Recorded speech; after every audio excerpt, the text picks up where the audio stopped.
Before the unmistakable sound, before the mechanical roar, the American fire truck was a symbol of civic pride and community commitment. Often it represented the single most expensive investment a town could make in public safety. The fire engine was the most expensive expenditure in a town. And because of that, and because of the cost of those fire engines, the community felt as much pride in their trucks as the guys riding them. That's why they were so adorned with gold, adorned with beautiful paintings, lots of chrome and polished nickel. That truck represented how much that community cared about its citizens. For decades, fire departments weighed their budgets against the mechanical uncertainty of early vehicles. Acquiring new apparatus was a high-stakes decision, often requiring community fundraising and town hall debates.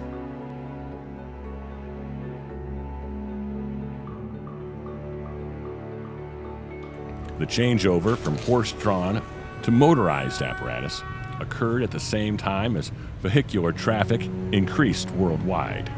The transition from horse-drawn apparatus to the motorized took place over a number of years because departments typically didn't have a budget to replace everything that they had in one big jump. So they were gradually phased in. Clearing traffic had become essential for the safe operation of a fire truck. Early methods of clearing traffic were manual and inconsistent. These methods were not originally intended for traffic clearing. They were originally meant to wake the entire community. The rattles were used just to rouse people at night to wake them up and let them know that there was a fire. So they had no way of clearing traffic because there really wasn't anything. They used whatever means, whether that was a brake whistle, whether that was a bell, which was commonly used, whether it was the Dalmatians barking ahead of the steamers as they were going down and leading the horses. Federal Signal responded to the need for fire apparatus to more effectively and safely clear traffic. After initial success with a number of vehicular sirens, Federal Signal developed the siren solution that became the standard in the industry.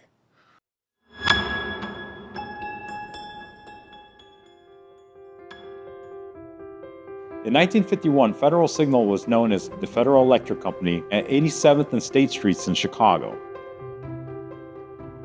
Federal Signal was producing many electromechanical sirens at the time. Most of these sirens were smaller diameter and would not produce the necessary volume that the Q-Siren could produce. These other sirens were also direct drive, meaning they would coast down a lot quicker than the Q-Siren would.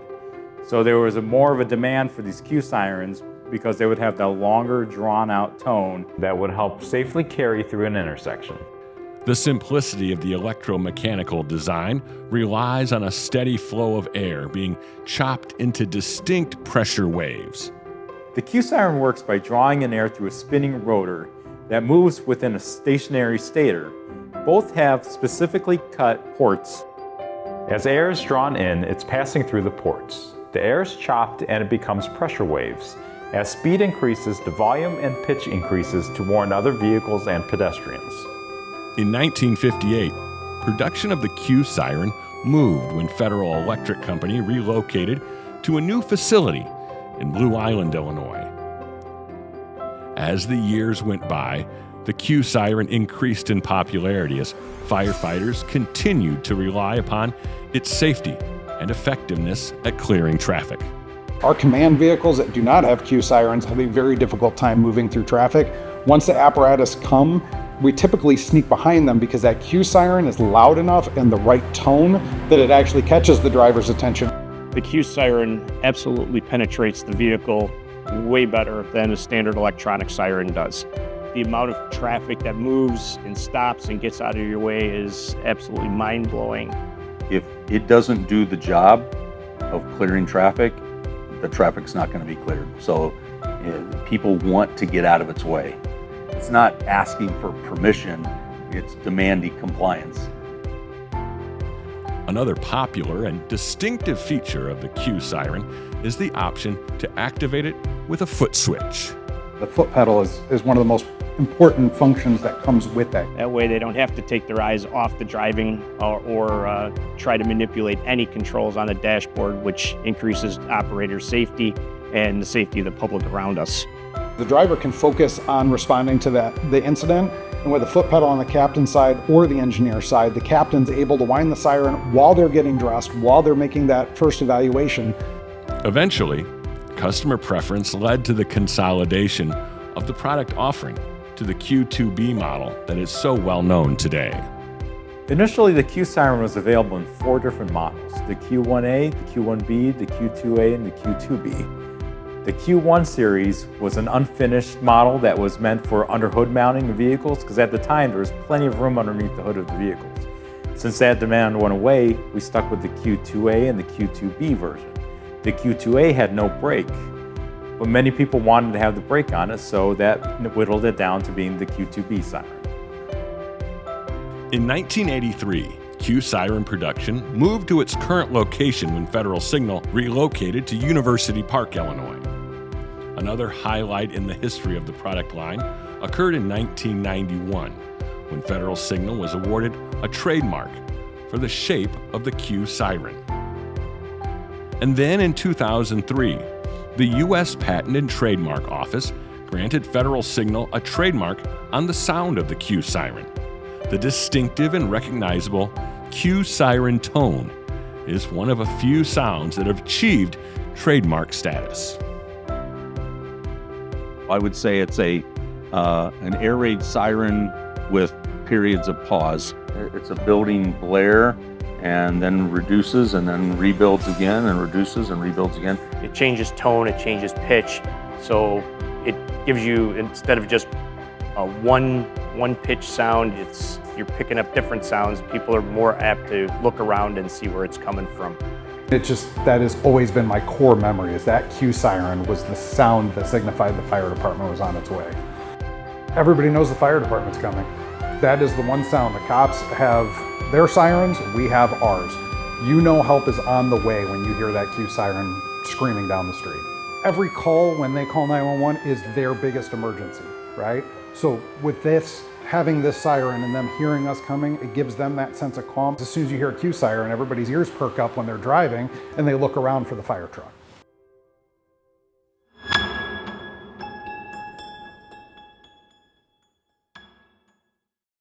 Recent changes in customer preferences have led to expanded model offerings.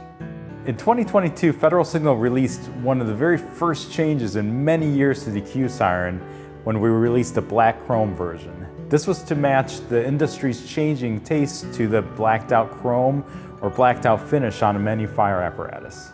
Having a Q-Siren that now fits that bill, it just fits right in with the rest of the way we're building our fire apparatus today. In order to make the Q-Siren tone available for smaller vehicles that could not handle the current draw of the Q2B, Federal Signal developed electronic sirens that could produce the traditional Q sound. The first electronic Q siren, the model EQ2B, was launched in 2000 and made it possible to have the Q tone on smaller ambulances and chief's vehicles for the first time. And then, in 2024, Federal Signal launched the Pathfinder PF400Q siren and light controller, which combined the trademark Q sound with customizable lighting and control, multi-tone capability, and an integrated low-frequency rumbler feature. Due to the popularity of the Q-Siren tone, we've added that to our PF400Q fully electronic siren. So that siren can also be used in command vehicles, smaller apparatus, ambulances, and also chase vehicles. Having the Q-tone in the PF400Q allows us to continue that Q-Siren legacy on through our newer, smaller, more agile vehicles. The ability for us to make it to a call safely and quickly is the biggest reason we put the Pathfinder PF400Qs on our command vehicles. It is so close to a mechanical Q, it's frightening. Being able to integrate it with the rumbler and everything else too just takes that up that notch. for an apparatus or a vehicle that does not traditionally have the ability to have a Q-Siren. Ultimately, the enduring value of the Q-Siren is derived from its effectiveness at clearing traffic, thus increasing safety for firefighters and the community. The distinctive and recognizable Q-Siren tone has become part of the tradition of the fire apparatus industry. It just oozes fire service, it oozes tradition, it just oozes history. It is the thing in the fire service that has made itself just as iconic as the fire apparatus itself. The trademark Q-Siren tone is so iconic, nothing can come close to it. It doesn't seem to fulfill the image of a fire truck unless it's got that Q screaming in the background. It is synonymous with the fire service ever since it was invented 75 years ago. I truly think that is one of the most identifiable things. It's red trucks and Q-Sirens. Those are the two things that people know that's the fire department. The Q-Siren has always been part of that fire culture, that fire service equipment, and it's just become so ingrained in the general populations that that's all they ever associate that sound with. I think the Q has been a lifesaver. Put it this way, it's like smoke detectors. You'll never know how many lives it saved in its mission. And I can certainly attest it's probably saved my life a number of times. That sound has to emulate from a fire truck, or it could be anything else. And when the person in need hears it coming, they want to hear that cue. It's not a fire truck Unless it's got a Q-Siren. Q-Siren. Well, that is a fact.